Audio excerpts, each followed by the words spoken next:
రంగారెడ్డి జిల్లా మహేశ్వరం మండలం తుక్కగూడు hardware పార్క్లోని Srinath oven pack కంపెనీలో అగ్ని ప్రమాదం జరిగింది. మంటలు భారీగా ఎగిసిపడ్డాయి. స్థానిక సమాచారంతో ఫైర్ సిబ్బంది హుటాహుటిన మంటలను అదుపు చేసేందుకు శ్రమించారు. అగ్ని ప్రమాదం గమనించిన ఉద్యోగులు కంపెనీలలో నుండి బయటకు పరుగులు పెట్టారు.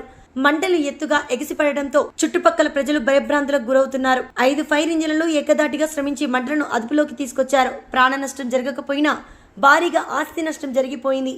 అయితే ఫైర్ సిబ్బంది గంటల కొద్దీ శ్రమించి మంటలను అదుపులోకి తీసుకొచ్చారు.